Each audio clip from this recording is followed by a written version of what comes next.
আসসালামু আলাইকুম বন্ধুরা, আজ আমি রান্না করব বেগুন দিয়ে পাঙাশের তেলের চচ্চড়ি। এখানে দেখতে পাচ্ছেন সব কিছু আমি কেটে কুটে গুছিয়ে রেখেছি। এখন আমি চলে যাচ্ছি কড়াইতে। এখানে কড়াইতে আমি তেল দিয়ে দিচ্ছি। তেলের পরিমাণটা বন্ধুরা একটু কম দেওয়ার চেষ্টা করবেন। এখন এখানে আমি দিয়ে দেব পেঁয়াজ কুচি।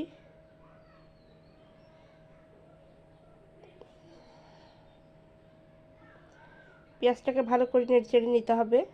খেয়াল রাখবেন যাতে পেঁয়াজটা পুড়ে না যায়।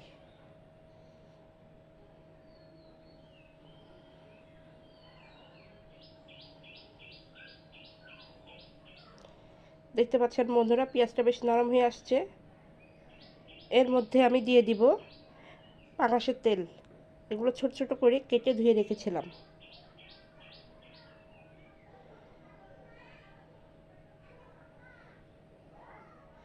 এটা ভালো করে নেড়েচেড়ে নিতে হবে।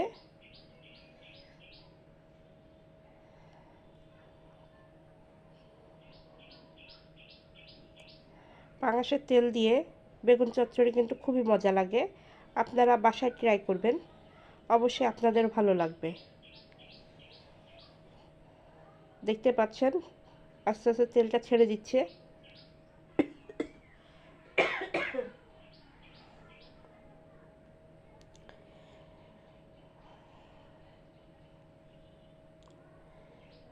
তেলটা বেশ ছেড়ে দিয়েছে। এখন এর মধ্যে দিয়ে দিব 1.5 চা চামচ লবণ।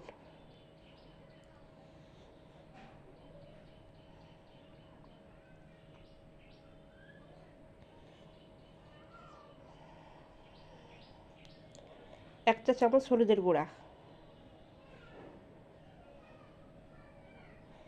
এটাকে ভালো করে নেড়েচেড়ে নিতে হবে।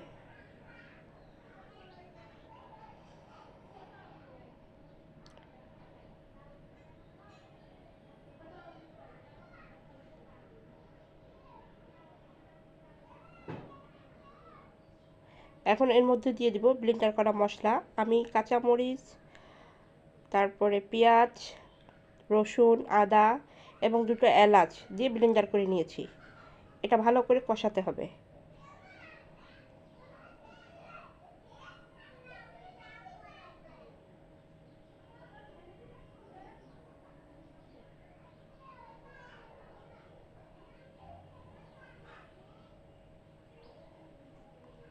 দেখতে পাচ্ছেন অনেকখানি তেল ছেড়ে দিয়েছে। এর মধ্যে আমি 1 চা চামচ মরিচের গুঁড়া দিয়ে দিব।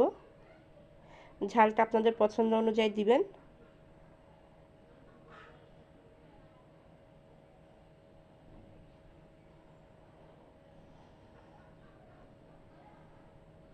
এখানে দিয়ে দিচ্ছি 1 চা চামচ ধনিয়ার গুঁড়া। এটা ভালো করে নেড়েচেড়ে নিতে হবে যাতে নিচে না লেগে যায়, সেদিকে খেয়াল করতে হবে। যেহেতু এখানে পানি দেওয়া হয়নি, এখানে 1/2 চা চামচ জিরার গুঁড়া দেওয়া হলো। এটা কিন্তু বারবার নেড়েচেড়ে নিতে হবে। এখন এর মধ্যে দিয়ে দেওয়া হচ্ছে বেগুন কুচি। বেগুনটার মধ্যেও কিন্তু কোনো ধরনের পানি ব্যবহার করা যাবে না। যে তেল আছে এই তেলের মাধ্যমে কিন্তু এটা সিদ্ধ করে নিতে হবে।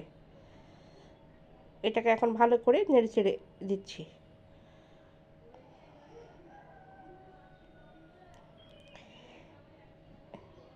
এই রান্নাটা যদি আপনাদের ভালো লেগে থাকে অবশ্যই লাইক, কমেন্ট এবং শেয়ার করবেন, আর চ্যানেলটা সাবস্ক্রাইব করে দেবেন। এভাবে কিন্তু বারবার নাড়তে হবে। দেখতে পাচ্ছেন নেড়ে নেড়ে এটা একদম শুকিয়ে আসছে। এটা খেতে কিন্তু খুবই টেস্টি। অবশ্যই বাসায় ট্রাই করবেন। রান্নাটা হয়ে গিয়েছে। আসসালামু আলাইকুম।